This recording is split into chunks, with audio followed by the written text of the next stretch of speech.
The annual Carter family dinner was in full swing at Le Cirque, my father's favorite restaurant, where success was measured by the size of your wine bill and the flashiness of your status symbols.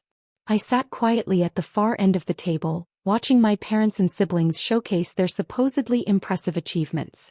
Another record quarter at Carter Construction, my father announced, swirling his $500 wine. The Thompson contract alone is worth $50 million. He glanced my way, his disappointment barely concealed. At least some of my children understand the value of real business. I smoothed down my simple black dress, a custom Versace that they assumed was off the rack, and thought about the documents waiting on my desk at Summit Enterprises. Documents that would shock their carefully constructed world of perceived success. Speaking of business, my brother Michael chimed in, adjusting his flashy Rolex. Heard about that new development project downtown? The Summit Tower? Biggest building in the city's history. Would have been perfect for Carter Construction, but some mystery developer beat us to it. If they only knew that the mystery developer was sitting right here, quietly sipping house wine while they bragged about contracts worth mere millions. Summit Enterprises, my supposedly small business that they loved to mock, had grown into one of the largest real estate development companies in the country. All while maintaining complete anonymity for its founder and CEO. "Oh, Olivia doesn't need to worry about big projects like that," my mother said with fake sympathy. "Her little property management company keeps her occupied." She emphasized the word like it was a terminal illness. I thought about my little company, the empire I'd built from scratch after walking away from Carter Construction 5 years ago. While they focused on mid-sized commercial projects, competing for scraps in an oversaturated market, I'd been quietly revolutionizing urban development. "How is the small business going, dear?" my father asked, not really interested in the answer. "Still managing those retail spaces downtown?" "It pays the bills," I replied softly, thinking about the billions in assets under Summit's management. The retail spaces they knew about were just a front, a careful misdirection to maintain my image as the underachieving daughter. My sister Amanda, fresh from her promotion to VP at Carter Construction, couldn't resist joining in. "You know, Liv, if you're tired of playing business owner, there's always a place for you at the company. Maybe in accounts receivable." The table laughed politely at her joke. After all, what else could they expect from Olivia Carter, the disappointment who'd walked away from the family business to find herself in property management?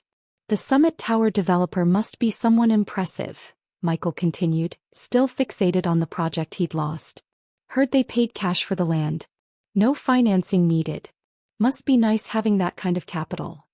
I hid my smile behind my wine glass. The land purchase had been one of my first major moves as Summit CEO, $100 million in cash, routed through a maze of shell companies to maintain my anonymity. The tower itself would cost another $1 billion, all funded through Summit's massive cash reserves. "Speaking of capital," my father said proudly, "Carter Construction just secured a $200 million credit line for expansion. That's how real businesses operate, Olivia. Scale and leverage, not small-time rental properties." I thought about Summit's latest financial statement: zero debt, $5 billion in liquid assets, and a development portfolio worth over $20 billion. All built without a single bank loan or outside investor. My phone buzzed quietly, a message from my assistant, Sarah. "Final permits approved for Summit Tower. Press release scheduled for tomorrow morning. Your name will be public." After 5 years of careful anonymity, of building my empire in secret while my family dismissed my achievements, tomorrow everything would change. The Summit Tower wouldn't just be the city's tallest building, it would be a monument to their underestimation of me. "At least try to look interested, Olivia," my mother chided. "Your brother is discussing important business matters."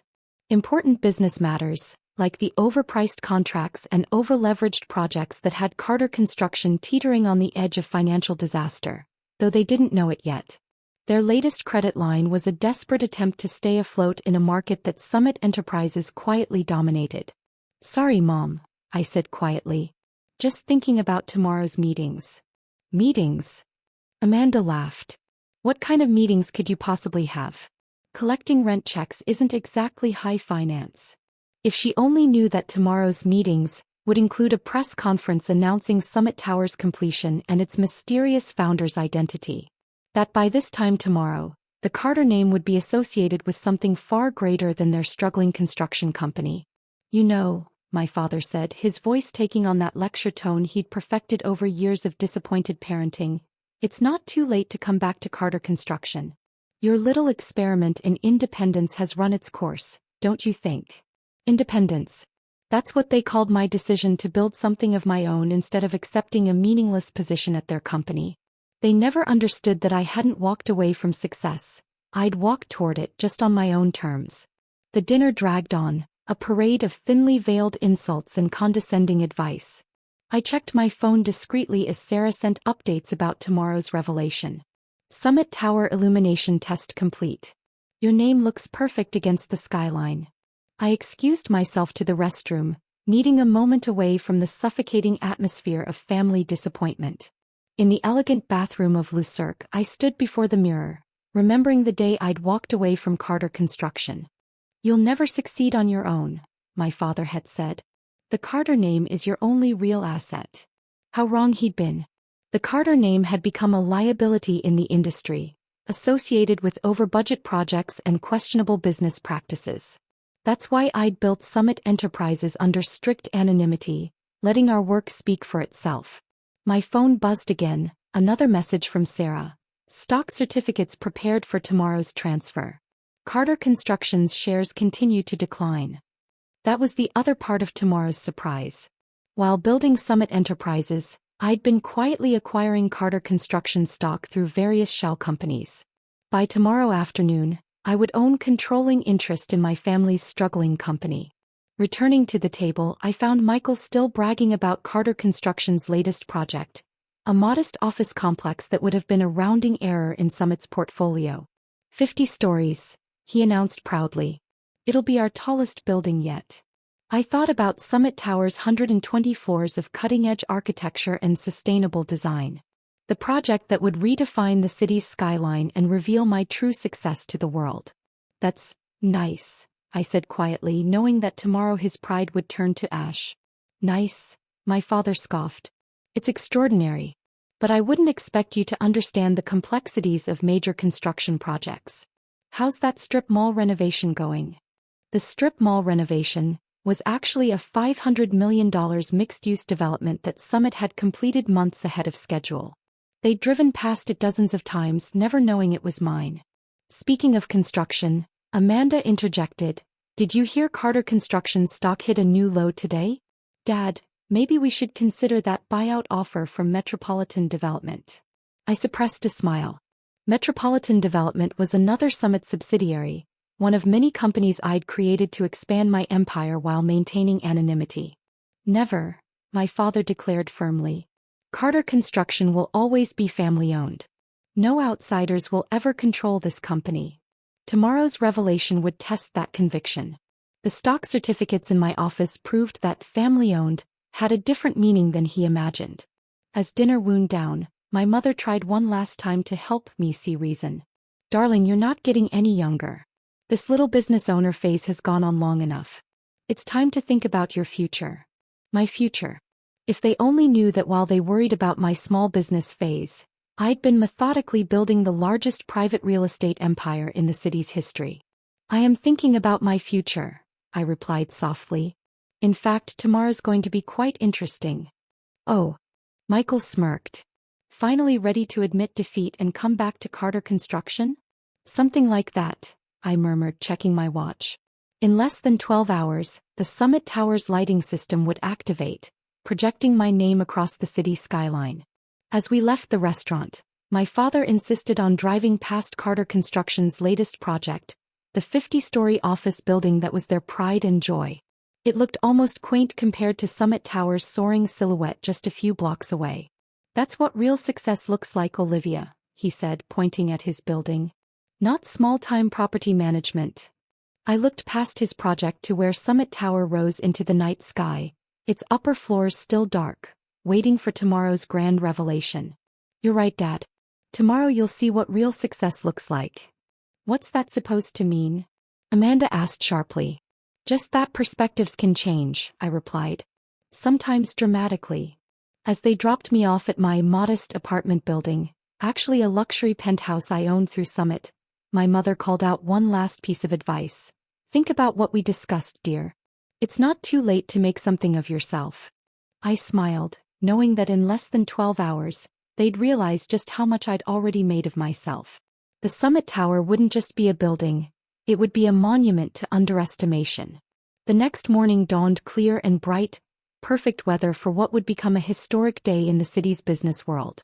I arrived at Summit Tower before sunrise, watching from my private elevator as it climbed past 90 stories of architectural innovation. Everything's ready, Sarah reported as I entered my penthouse office. Press is gathering in the lobby. Your family just arrived at Carter Construction's headquarters across town. I smiled, imagining their typical morning routine, my father holding court in his modest corner office, Michael boasting about projects he'd barely managed, Amanda orchestrating their PR spin on declining profits. The lighting test? I asked, looking out at the city sprawled below. Scheduled for exactly 9 a.m. Your name will be visible from every major intersection in the downtown area. Sarah handed me a tablet showing live feeds from various security cameras. And yes, we have a clear view of Carter Construction's offices. You'll be able to see their reaction. Right on schedule, my phone began buzzing with family messages. They'd spotted the news vans gathering around Summit Tower. What's happening at that new building? Michael texted. Some big announcement? I didn't reply. Let them wonder for another hour. At 8:55, I took my position on the presentation stage we'd set up in the tower's grand lobby.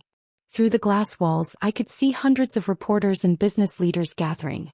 The speculation about Summit Enterprises' mysterious founder had reached fever pitch. 5 minutes, Sarah whispered. Your family just left their office. They're driving this way to see what's happening. I thought about all the years of dismissal and doubt. The patronizing advice, the mockery of my small business, the constant pressure to conform to their limited vision of success. At exactly 9 a.m., Summit Tower's lighting system activated. My name, Olivia Carter, blazed across the upper floors in letters 50 feet tall, visible across the entire city. Below it, in equally massive text, Founder and CEO Summit Enterprises. Through the security feeds, I watched my family's car screech to a halt in the middle of downtown traffic. My father's face went pale as he stared up at my name dominating the skyline. Michael dropped his phone. Amanda's coffee spilled across her designer suit. Ladies and gentlemen, the announcer's voice boomed through the lobby. Please welcome the founder and CEO of Summit Enterprises, Ms. Olivia Carter. I stepped onto the stage as cameras flashed and reporters surged forward. Through the glass walls, I could see my family rushing toward the building, their faces a mix of shock, disbelief, and dawning horror. For 5 years, I began my prepared speech. Summit Enterprises has transformed the city's skyline while maintaining the anonymity of its leadership. Today that anonymity ends. Security let my family into the lobby just as I continued. Summit Tower represents more than just architectural achievement. It represents the power of underestimated potential.